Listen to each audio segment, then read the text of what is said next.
Assalamualaikum warahmatullahi wabarakatuh. Perkenalkan, saya Widya Hasna dengan NPM 21411069 dari kelas MNJ 21 Gabungan.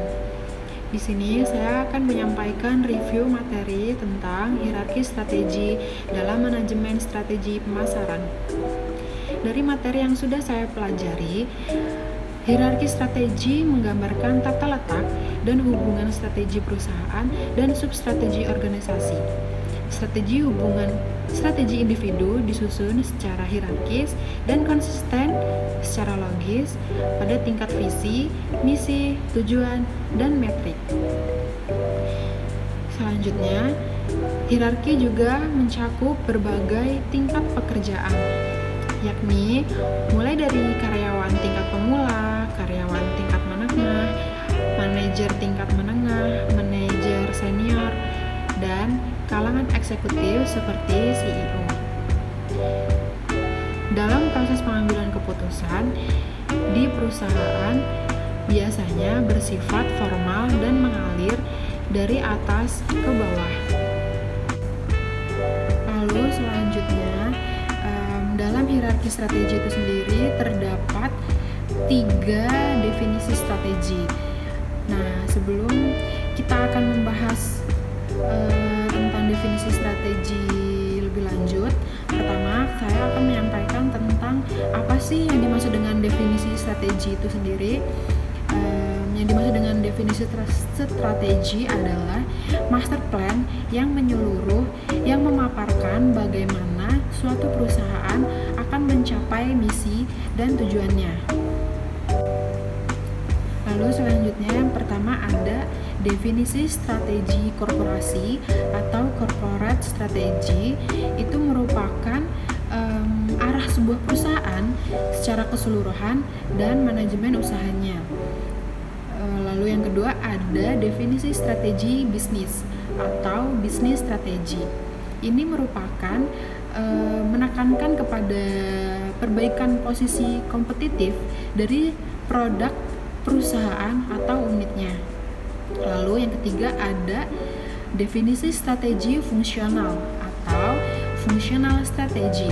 Ini merupakan memaksimalkan produktivitas sumber daya yang dimiliki oleh perusahaannya. Lalu selanjutnya, hierarki pengambilan keputusan dalam suatu perusahaan itu biasanya terdiri dari 3 jenjang. Pada puncak hierarki terletak pada tingkat koperasi perusahaan. Ini yaitu suatu urusan yang merupakan sebuah kumpulan bisnis yang secara relatif independen, yang kadang-kadang disebut sebagai unit bisnis strategis atau strategic business unit atau SBU. Lalu strategi korporasi pada dasarnya itu berkaitan dengan logika atau rasionalitas yang terdapat pada korporasi, yang termasuk dalam tingkat korporasi ini adalah dewan direksi atau board of directors dan eksekutif kepala atau chief executive serta pejabat administratif atau administrative officer. Bicara mengenai tanggung jawab dari manajer pada tingkat korporasi itu antara lain meningkatkan kinerja keuangan dan kinerja non-keuangan perusahaan, lalu menjaga citra perusahaan dan memenuhi tanggung jawab sosial perusahaan.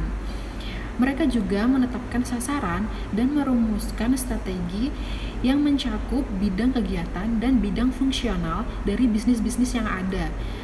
Sederhananya begini, strategi korporasi akan menjawab pertanyaan bisnis yang mana yang seharusnya perlu dimasuki dan bagaimana sih kita harus menjalankannya gitu lah. Lalu pada bagian tengah hierarki pengambilan keputusan itu terletak tingkat bisnis atau strategi kompetitif. Strategi kompetitif atau juga dikenal sebagai strategi SBU secara esensial berhubungan dengan persaingan produk dan jasa di pasar. para manajer yang terdapat di dalamnya biasanya disebut manajer bisnis dan korporasi. Mereka menerjemahkan rumusan arah dan keinginan yang dihasilkan pada tingkat korporasi ke dalam sasaran dan strategi yang konkret untuk masing-masing divisi usaha. Demikian review materi hierarki strategi dari manajemen strategi pemasaran yang dapat saya sampaikan. Kurang lebihnya saya mohon maaf. Saya akhiri. Wassalamualaikum warahmatullahi wabarakatuh.